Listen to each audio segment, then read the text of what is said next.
മെറ്റന ministries YouTube ചാനലിലേക്ക് ഏവർക്കും സ്വാഗതം.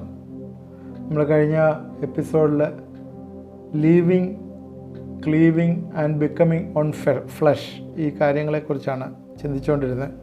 അവസാനം ബിക്കമിങ് ഓൺ ഫ്ലഷിനെ കുറിച്ച് പറഞ്ഞു. അത് പറഞ്ഞപ്പോൾ മാരേജിനകത്തുള്ള സെക്സിനെ കുറിച്ചാണ് സംസാരിച്ചത്. അതിന് പുറത്തുള്ളത് പൈശാചികമാണ്, അത് പിശാചിൻ്റെ മാർഗമാണ് എന്ന് നമ്മൾ ചിന്തിച്ചു. ശരിക്കും ലീവിങ്ങും ക്ലീവിങ്ങും കഴിയുമ്പോഴാണ് സെലിബ്രേഷൻ വരുന്നത്. Celebration of love between partners. ഇത്രയും ആഴമുള്ള ഒരു സ്നേഹം എന്നുവെച്ചാൽ perfect unity of the spirit, soul and body. ഇതൊരു മാംസദാഹം തീർക്കാനല്ല, പ്രത്യേകം ശ്രദ്ധിക്കുക. It is giving and taking. പങ്കാളിക്ക് തന്നെ കൊടുക്കുന്നതാണ് സെക്സ് എന്ന് പറയുന്നത്. ആ ലവ് കംപ്ലീറ്റ് ചെയ്യുന്നതാണ്. Love always give. പ്രത്യേകം ഓർക്കുക, നമ്മൾ കൊടുക്കുകയാണ്. ലവ് എന്ന് പറയുന്നത് കൊടുക്കുന്നതാണ്, ലവ് എടുക്കുന്ന ഒന്നല്ല. Hate always take. ഹെയ്റ്റ് ചെയ്യുന്നതാണ്. ഇപ്പം rape is taking, not giving. ബലാത്സംഗത്തിൽ ഏർപ്പെടുക എന്ന് പറഞ്ഞാൽ it is a taking, not giving. So I am giving to my wife. എൻ്റെ ഭാര്യയ്ക്ക് ഞാൻ കൊടുക്കുകയാണ്. അതുപോലെ she is giving to me, എനിക്ക് തരികയാണ്. പ്രത്യേകം ശ്രദ്ധിക്കുക. ഇന്ന് ഈ കുടുംബ ജീവിതത്തിലെ സെക്സ് എന്നൊക്കെ പറയുന്നത് ഇന്ന് ഒരു പല ഭവനങ്ങളിലും പല ഇഷ്യൂസ് ക്രിയേറ്റ് ചെയ്യുന്നുണ്ട്. കാരണം നമ്മുടെ ഇമോഷൻസും അതുപോലെ ഫിസിക്കൽ ഡിസയറും രണ്ടും മീറ്റ് ചെയ്യപ്പെടണം. രണ്ടുപേരുടെയും മീറ്റ് ചെയ്യപ്പെടുമ്പോഴാണ് അവിടെ ഒരു പെർഫെക്ഷൻ വരുന്നത്. ഈ ഉൽപ്പത്തി പുസ്തകം 4-ാം അധ്യായത്തിൽ Adam knew wife, his wife's are Eve. Adam knew Eve his wife. ആദം ഹവ്വയെ അറിഞ്ഞു എന്നാണ് പറഞ്ഞിരിക്കുന്നത്. അറിയുക. ഈ അറിയുക എന്ന് പറയുന്നതിനത് വലിയൊരു മീനിങ് ഉണ്ട്. അറിയുക എന്ന് പറഞ്ഞാൽ അത് എടുക്കുക എന്നുള്ളതല്ല, ഗീവിങ് ആണ്. ആദാം ഹവ്വയ്ക്ക് കൊടുക്കുന്നു, ഹവ്വ ആദാമിന് കൊടുക്കുന്നു. അങ്ങനെ രണ്ടുപേരും ഒരു ദേഹിയായിത്തീരുന്നു. എനിക്ക് സംതൃപ്തി വേണം, ഞാൻ കോൺകർ ചെയ്യും, ഇങ്ങനെ ഉള്ളതെന്ന് വെച്ചാൽ ഞാൻ പിടിച്ചെടുക്കുന്ന അങ്ങനെയുള്ളൊരു രീതിയല്ല സെക്ച്വൽ ലൈഫ് എന്ന് പറയുന്നത്. വിവാഹത്തിന് പുറത്തുള്ള സെക്ച്വൽ ലൈഫ് സാധാന്യമാണ്. നേരത്തെ പറഞ്ഞാണ്, അതിനകത്ത് പ്രത്യേകിച്ച് പറയേണ്ടത്. പങ്കാളിയുടെ സംതൃപ്തിയിൽ ഞാൻ സംതൃപ്തനാണ്. ഇവിടാണ് ദൈവികത്വം ഉള്ളത്. പങ്കാളിയുടെ സംതൃപ്തിയിൽ ഞാൻ സംതൃപ്തനാണ്. ഇന്ന് പ്രത്യേകിച്ച് ഈ നമുക്കറിയാം, ഇന്ന് സോഷ്യൽ മീഡിയ പ്രോണോഗ്രഫിക്കായിട്ടുള്ള സൈറ്റുകളിൽ പലതും പോയിട്ട് നമ്മുടെ യൂത്ത്, യങ്ങായിട്ടുള്ള തലമുറകൾ, ഈവൻ മാരീഡായിട്ടുള്ളവർ പോലും അത് പലതും അതിൽ പറയുന്ന പല പൊസിഷൻസും അതിൽ പറയുന്ന രീതിയിലുള്ള സെക്സ് സ്റ്റൈലുകളുമൊക്കെ ചെയ്യാനായിട്ട്, അത് ഫോളോ ചെയ്യാനായിട്ട്, അല്ലെങ്കിൽ അത് റിപ്പീറ്റ് ചെയ്യാനായിട്ട്, അതുപോലെ ചെയ്യാനായിട്ടൊക്കെ ശ്രമിക്കുന്നുണ്ട്. അതിൽ കൂടി കൂടുതൽ ആനന്ദം കിട്ടുമെന്നൊക്കെ. പ്രത്യേകിച്ച് നമ്മൾ മനസ്സിലാക്കേണ്ടത് ഇതെല്ലാം തന്നെ അഭിനയമാണ് എന്ന് നമ്മൾ മറന്നു പോകരുത്. ഇതൊക്കെ നിങ്ങളുടെയും വേറെ ആരുടെയെങ്കിലും ഒക്കെ കയ്യിൽ ഇരിക്കുന്ന പണം പോക്കറ്റിലാക്കാനായിട്ട് ചെയ്യുന്നതായിട്ടുള്ള ചില മാർഗങ്ങളാണ് എന്ന് നമ്മൾ ഒരിക്കലും മറന്നു പോകരുത്. ഇതൊക്കെ ശരിക്കും ഒരു ഡിസെപ്ഷനാണ്, ഒരു ചതിവാണ്. അതിലേക്ക് നമ്മൾ തുടർന്ന് നമ്മൾ അതിലേക്ക് വരാം. എന്നാൽ ഇവിടെ എങ്ങനെയെങ്കിലും മോഹം തീർക്കുകയല്ല. പ്രത്യേകം ശ്രദ്ധിക്കുക. ഭാര്യയുടെയോ ഭർത്താവിൻ്റെയോ മോഹം എങ്ങനെയെങ്കിലും തീർക്കുകയല്ല. എൻ്റെ ഭാര്യയുമായിട്ട് ഞാൻ ചേരുകയാണ്, ഇഴുകുകയാണ് എന്ന് പറഞ്ഞാൽ ന്യൂ, അറിയുകയാണ്. ഒരു ദേഹമായി തീരാൻ പറ്റുക. വേശ്യയോടൊന്നും ഒരു ദേഹമായി തീരാനായിട്ട് പറ്റത്തില്ല. നമ്മൾ ശ്രദ്ധിക്കുക. അതുപോലെ ഔട്ട്സൈഡ് മാരേജിൽ നമ്മൾ ചെയ്യാനായിട്ട് പറ്റുകയില്ല. 1 കൊരിന്ത്യർ 6:18 ദുർനടപ്പെ വിട്ടോടുവീൻ. മനുഷ്യൻ ചെയ്യുന്ന ഏത് പാപവും ശരീരത്തിന് പുറത്താകുന്നു. ദുർനടപ്പുകാരോ സ്വന്തം ശരീരത്തിന് വിരോധമായി പാപം ചെയ്യുന്നു. അതുകൊണ്ട് ഒരിക്കലും ദുർനടപ്പിനെ കുറിച്ച് നിങ്ങൾ ചിന്തിക്കുക പോലും അരുത് എന്നുള്ളതാണ്. കാരണം എന്താണ്? വിശ്വാസികളെ സംബന്ധിച്ചിടത്തോളം അവരുടെ ഉള്ളിലെ പരിശുദ്ധാത്മാവ് വസിക്കുകയാണ്. ഈ പരിശുദ്ധാത്മാവ് വസിക്കുന്ന നിങ്ങളുടെ ആലയമാകുന്ന ശരീരം ഒരു വേശ്യയ്ക്ക് നിങ്ങൾ കാഴ്ചവെക്കുക എന്ന് പറയുന്നത് ഒരിക്കലും ചിന്തിക്കാൻ പോലും പറ്റുകയില്ല, അപലപനീയമാണ് എന്ന് നമ്മളെപ്പോഴും ചിന്തിക്കുക. വിശുദ്ധി ഏറ്റവും ദൈവത്തിന് ആവശ്യമായിരിക്കുന്നു. 1 തെസ്സലോനിക്കർ 4-ാം അധ്യായത്തിൻ്റെ 1 മുതലുള്ള വാക്യങ്ങളിൽ അതിനകത്ത് കൂടുതലും ദൈവത്തിൻ്റെ ഇഷ്ടമോ നിങ്ങളുടെ ശുദ്ധീകരണം തന്നെ.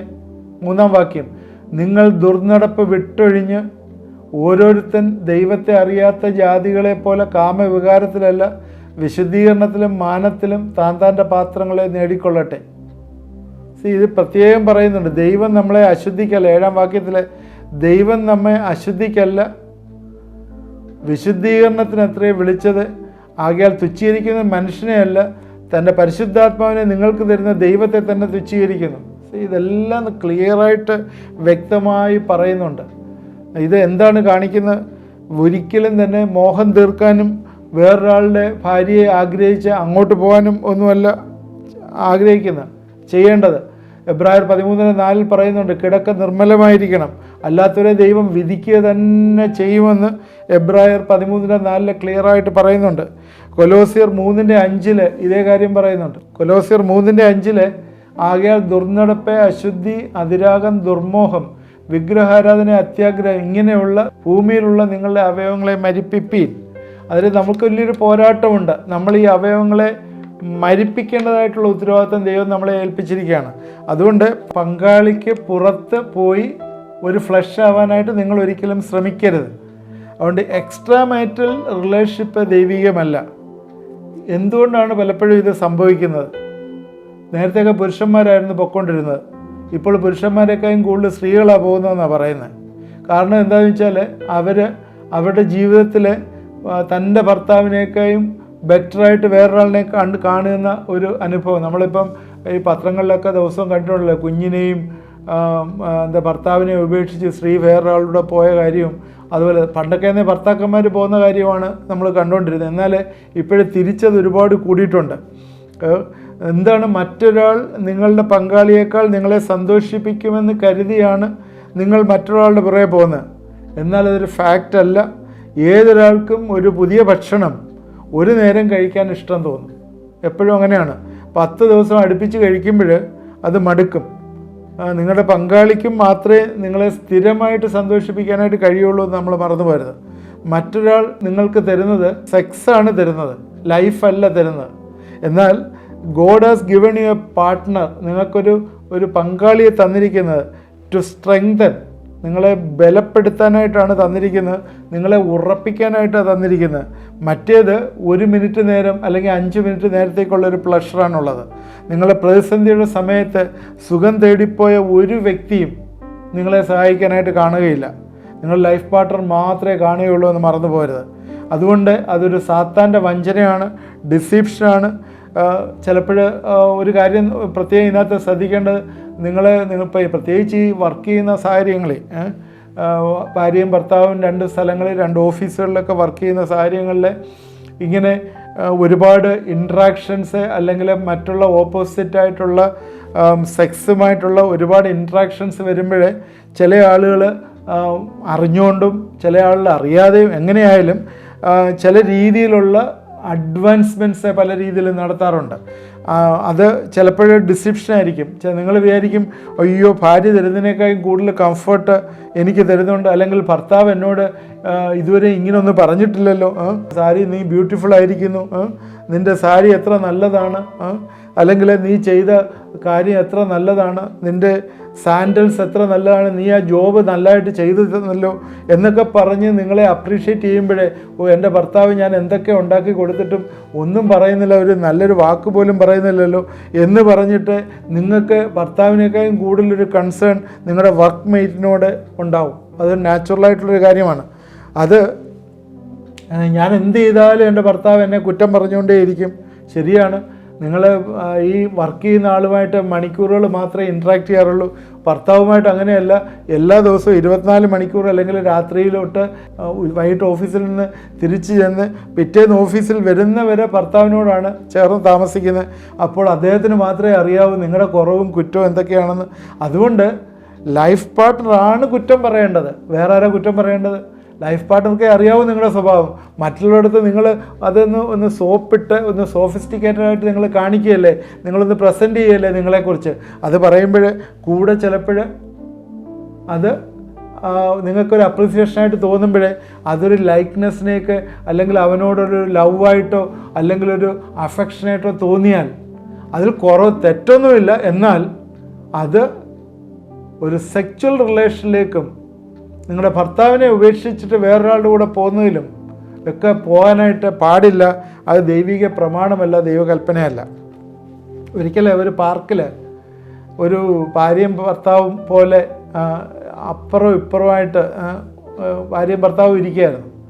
അന്നേരം അവർ കല്യാണം കഴിഞ്ഞ് അധികം നാളൊന്നും ആയില്ല എന്ന് തോന്നുന്നു, കുഞ്ഞുങ്ങളൊന്നുമില്ല. അന്നേരം പോലീസ് അതിലേക്കൂടെ കടന്നു വന്നു. പോലീസ് അവിടെ കടന്നുകൊണ്ട് അവനെ ഇതാരടാ എന്നുള്ള രീതിയിലാണ്. ഇപ്പം ചോദിക്കുന്നില്ല, കുറച്ച് നാൾ മുമ്പുള്ളൊരു കാര്യമാണ്. ഇതാരടാ നിൻ്റെ അടുത്തിരിക്കുക. അന്നേരം അവൻ പോലീസിനോട് പറയുകയാണ്, നിങ്ങൾക്കറിയത്തില്ല ഇതെൻ്റെ ഭാര്യയാണ്. അന്നേരം എങ്ങനെയാണ് അതിൻ്റെ ഭാര്യയാണെന്ന്? അങ്ങനെ ഭാര്യ ആയതുകൊണ്ടല്ലേ ഞങ്ങൾ മാറിയിരിക്കുന്നത്, കാമുകയൊക്കെയാണ് നീ ചേർന്നിരിക്കത്തില്ലായിരുന്നു എന്ന് പോലീസിനോട് പറഞ്ഞു.